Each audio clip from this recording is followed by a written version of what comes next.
Today we're going to be talking about a team that has had a very rough go of it for quite a long time, and unfortunately, nothing they're trying seems to be working. Of course, after reading the title of this video, you all know the team I'm talking about is the Detroit Pistons, and the reason why the title says that they are still the most directionless franchise in the NBA is because I actually made a video very similar to this one 4 years ago, called "The Pistons Are the Most Directionless Team in the NBA," questioning their bleak future and decision-making as an organization, and now 4 years later, they seem to have dug themselves an even deeper hole, which is exactly what we're going to be going through in this video. Back then, I discussed how the team had no real future as a contender, so they needed to rebuild, and I went over all the things that played a part in them getting to that point, so the fact that we're now going into year 4 of that rebuild, and things still have not improved that much, is pretty bleak, but it's a topic that needs to be analyzed.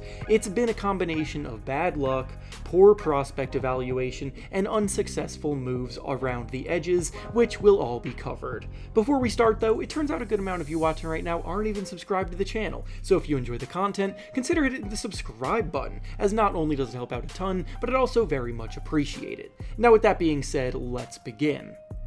Back in 2020, the Pistons had a fantastic opportunity to kickstart their rebuild with 2 first-round picks in the 2020 draft, and then trading for a third one that year to add on to it. They owned the 7th pick, the 16th pick, and then the 19th picks after the trade, and of course, getting 3 swings at it gives you pretty good odds on hitting on a prospect that could contribute in a big way for your team for a long time, and potentially change your future. Unfortunately for them though, they kind of went 0 for 3 here, with their selections at the time being Killian Hayes 7th, Isaiah Stewart 16th, and Saddiq Bey 19th. I'm not going to pretend that these were awful picks at the time, because in my last video 4 years ago about this topic, I pretty much left things off saying I was a fan of what they did and personally was high on Killian Hayes' potential, but in the NBA, no prospect is a sure thing, and as I said at the beginning, bad luck can definitely hinder a team's long-term outlook. Hayes wasn't a finished product at the time of the draft, but his creativity as a playmaker was what lured in scouts, and unfortunately, he just never was able to put it all together, to the point where he has easily become one of the biggest draft busts of the last 5 years, consistently ranking amongst the worst players in the league in advanced metrics, ranking as one of the worst three-point shooters, struggling to score at the rim, and lacking in confidence that never came. Then, when you look at who the next point guard taken in that draft class was, you see it was Tyrese Halliburton, who is now one of the best point guards in the entire NBA, and you can't help but think of what could have been if they landed a future all-star to jumpstart their next chapter. With the other 2 picks, Isaiah Stewart is still on the team, but is currently being shopped on the trade market because the team no longer really has a solid plan for him, and Saddiq Bey is now a member of the Washington Wizards, so they didn't even come away with any long-term studs. Meanwhile, you look through that draft class, and along with Halliburton being a reasonable selection they could have made, you see a player like Tyrese Maxey was taken 2 picks after their Saddiq Bey selection, Emmanuel Quickley was selected a few picks after that, and Desmond Bane was also taken a few picks after that, so there were still strong options that could have been had. That right there pretty much sums up their draft luck over the next 3 years as well, because even though quite a few of the players they've selected have something about them that makes their skill sets really intriguing, almost none of them are complete enough players to be trusted as full-time starters on a team that wants to win anything significant, and that's a big reason why they have either finished last or second to last in the Eastern Conference for 4 years in a row. In 2021, one of their very few blessings came to them by way of winning the number 1 pick in the draft lottery and getting to select Cade Cunningham, who is looking well on his way to becoming an all-star caliber guard, but even he hasn't come without a few unfortunate setbacks, as injuries plagued his second season during a year that could have been vital for building chemistry with the rest of the team's core. In 2022, the Pistons had the best odds at landing the number 1 pick, but their consistent history of misfortune once again struck, and they slid down to the 5th pick after the lottery, which is killer in hindsight because the first 4 picks that draft were Paolo Banchero, who is already an all-star, Chet Holmgren, who's already one of the league's best shot blockers and most versatile offensive talents at the position, Jabari Smith Jr., who's a solid two-way talent, and Keegan Murray, who's a lights-out shooter at the 4. The Pistons ended up selecting Jaden Ivey 5th overall, and I'm not here to insinuate that he's a bad player, but it's fair to say that he's not the best fit alongside Cade Cunningham in their lineup because he's not the greatest shooter of the ball and doesn't quite impact the game much off the ball, which is another issue that the Pistons are dealing with throughout this rebuild. The Pistons also had the 13th pick in the draft that year, and with it selected Jalen Duren, whose incredible athleticism and finishing ability in the paint as a center has helped him impress offensively and work well on that end of the floor, teaming up with Cade Cunningham in the two-man game, but he is such a poor defender right now that it's going to be tough to commit to him being the team's starting center long-term, because a starting center does need to be able to defend at a high level for a team to be in the mix in the playoffs.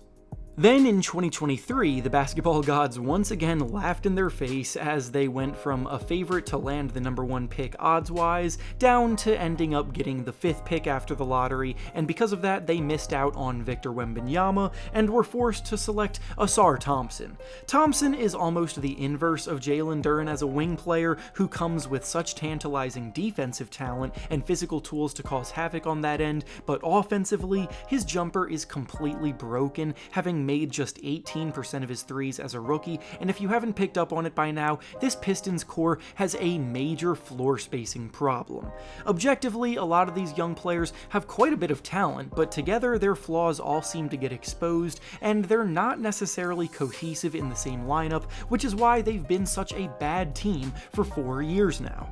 This then brings us to the decisions they've made in free agency this offseason, which was kind of the result of their poor draft history, leading to them not having many better options. The Pistons entered this summer with the most cap space in the entire NBA, with $72 million they could spend. They had the capability to offer a max contract if they wanted to, but realistically, they were going to want to use it to bring in some productive veteran talent to both mentor this young squad and hopefully kickstart the next phase of the rebuild that comes with more wins. At least, that was the plan when they set themselves up to have this much cap space this summer. The issue is that most rebuilds are already at the point where they're ready to take that leap 4 years in, but this Pistons young core has inspired such little confidence in themselves that they were a really tough sell to free agents to join them. Veteran free agents love to sign with young squads when they look ready to take a leap. Just look at Kentavious Caldwell-Pope leaving the Denver Nuggets where he won a ring, to sign with the Orlando Magic this offseason.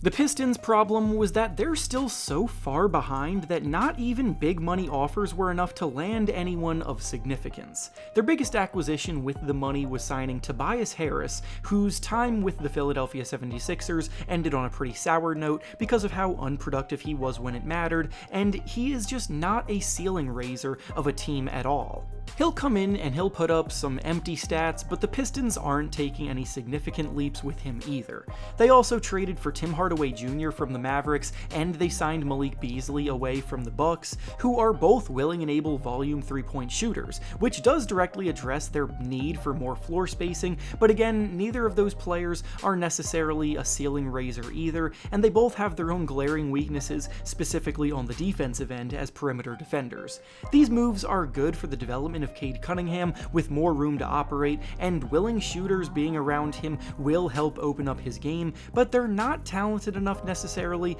to ultimately amount to anything. Then, when you think about their options moving forward, they've already got Cunningham locked up on a long-term contract extension through 2030, and Isaiah Stewart is on a 4-year deal that may or may not age poorly, but after that, extension time is coming up for a lot of their other young talent that may or may not warrant it. Do you give a hefty contract extension to Jaden Ivey despite his clunky fit next to Cade Cunningham? Do they give Jalen Duren a big contract extension despite his defensive woes? Will Ausar Thompson develop enough to earn a big contract extension? In 2 years, the team will once again have a lot of money to spend in free agency, So that's the next checkpoint for them to see if they can finally get to a spot where they can lure in impactful help to get themselves out of this hole, but if not, then things are incredibly tough right now. They don't have a true superstar in the making to lure in outside talent or to build around, they've whiffed on quite a few of their draft picks, and they're not a destination that players want to go out of their way to play for, like for example Miami or LA to fall back on when all else fails. I don't mean to sound like a complete downer, but the reality is that the Pistons are still the most directionless team in the league, and you can only have so much patience before the panic alarm starts to go off on a project like this. They're either going to have to continue hoping they can hit a home run in the draft, or pray that their guys can take big leaps in their development, and neither of those two options are where you want to be 4 years into a project. And with that being said, that's all I have for you today. Make sure to like the video, subscribe to the channel, and comment down below what you think the Pistons can do to get out of this rut. Thanks for watching, and I'll see you all next time.